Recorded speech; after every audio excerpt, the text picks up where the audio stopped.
Now let's dive deep into this big LGBTQ story for today. I'm Lexi Goza, and let's queer up lesbians and queer women. Lesbian Congresswoman Angie Craig enters Senate race to fight for LGBTQ plus rights. U.S. Representative Angie Craig has officially launched her bid for the U.S. Senate, making national headlines and energizing LGBTQ voters across the country. Craig, the first out LGBTQ person elected to Congress from Minnesota, announced her candidacy Tuesday with a fiery campaign video released on President Trump's 100th day back in office. Craig says, quote, "There's chaos and corruption coming out of Washington, crashing down on all of us every day. And damn if we don't have a fight going on right now," end quote. She didn't hold back, accusing former President Trump of trampling queer rights and freedoms as he profits, while calling Elon Musk someone who wants to, quote, "burn the government to the ground," and blaming a, quote, "cowardly Republican Party," end quote, for enabling it all.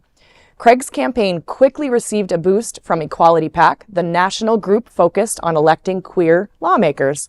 The Equality PAC endorsement states that, quote, "Angie Craig is a proven fighter, and we are confident she will bring that same grit and a commitment to the U.S. Senate on behalf of all Minnesotans." The 53-year-old lesbian congresswoman flipped a competitive suburban-rural district in 2018 and has won re-election in tough races since. While known as a centrist in the House, her Senate run signals a shift to a more progressive tone, though she remains a consistent voice for LGBTQ rights. Craig, who's raised 4 sons and 2 grandsons with her wife, Cheryl Greene, told The Advocate last year, quote, "We're no different from anyone else. I keep trying by example," end quote. If elected, Craig would make history as only the second out lesbian ever elected to the U.S. Senate. So I love that I got this story because I'm from Minnesota, and you only hear my accent when I say Minnesota. I wonder why you did such a good job on that. And I love seeing this. So I grew up there. I lived in the suburbs. It was very, very conservative. I didn't see lesbians until I was 26 years old. So I like to tell people that when I saw that, I was like, wait a minute, nobody told me that was an option. And then I very quickly came out of the closet after that. So I'm so happy to see that this is coming out of my home state. And I am so proud of Angie Craig for the work that she's done and will continue to do. Yes, I have one question, and this is pointed at Gil because he is a political junkie. Who was the first lesbian?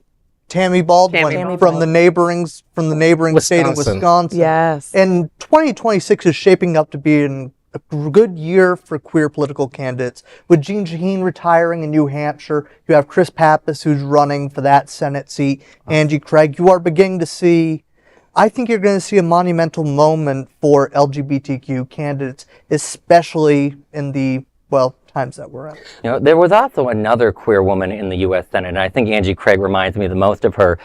People don't know that Christian Cinema was openly bisexual. Oh, and this, yes. Yeah, Angie, she strikes me as another Christian Cinema, quite frankly. She is most known for not supporting Medicare for all. And I think the Democratic Party has a huge problem of people being conservative and then magically becoming progressive when they run for Senate, only to then show us that they were just conning us the whole time. Like, we just got John Fetterman in. Do we need another John Fetterman in the Senate? No. Like, Is that what you're thinking? That's what I'm looking at this candidate about. And I'm like, yay, we have a rainbow coalition of corporate Democrats now. Yeah, great. So, no, we need the party to grow some balls, really, literally. We need someone who can just stand up and fight this. Not just, oh, please don't hurt me. No, that time has sailed. Please don't hurt me is exactly what some of them seem to be saying. They are literally trying to dismantle the government right in front of our very own eyes. So, yeah, I mean.